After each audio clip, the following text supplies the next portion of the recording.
Praise the lord. హల్లెలూయా. దేవుని నామాన అందరికీ వందనాలండి. ఈరోజు దేవుని వాక్యాన్ని మనం వివరించుకుందాం. దేవుని వాక్యము కీర్తనల గ్రంథము 66వ కీర్తన 16వ వచనం నుంచి 20వ వచనం వరకు. దేవుని యందు భయభక్తులు గలవారలారా, మీరందరూ వచ్చి ఆలకించుడి. ఆయన నా కొరకు చేసిన కార్యములను నేను వినిపించదను. ఆయనకు నేను మొర్రపెట్టి తిని, అప్పుడే నా నోట శ్రేష్టమైన కీర్తన ఉండెను.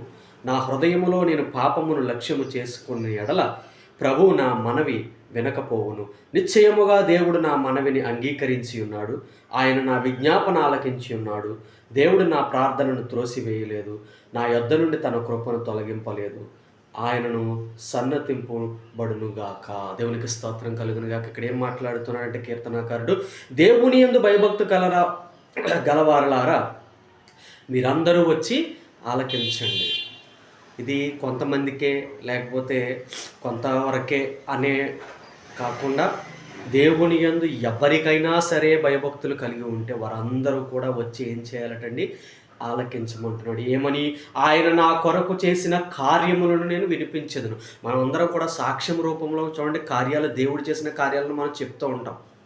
ప్రియ సహోదరి సహోదరుడా, మనం దేవుని విషయమై మనం ఎప్పుడైతే ప్రార్థనలు చేయడం మొదలు పెడతామో దేవుడు ఏం చేస్తాడట చూడండి కింద, అప్పుడే ఆయనకు నేను మొర్రపెట్టి తిని. ఇప్పుడు ఎప్పుడైతే ఆ కార్యములు, దేవుడు చేసిన కార్యాలను ఎదుటి వ్యక్తులకు వినిపించాలని అంటున్నాడో దేవునికి ఆయన మొర్రపెట్టినప్పుడు ఆ కార్యాలు ఏమయ్యాటండి?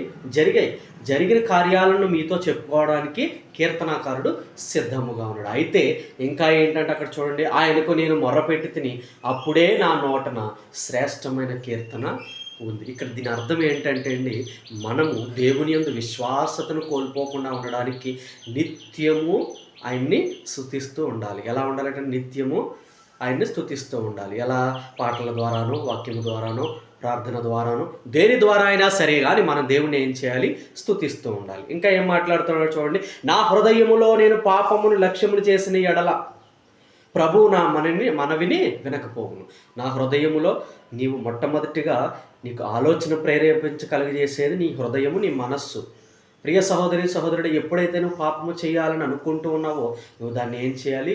విడిచిపెట్టాలి. విడిచిపెట్టినప్పుడు దేవుడు నీ మనవిని వింటాడని కింద వాక్యంలో తెలియజేస్తున్నాడు. చూడండి, నిశ్చయముగా దేవుడు నా మనవిని అంగీకరించి ఉన్నాడు.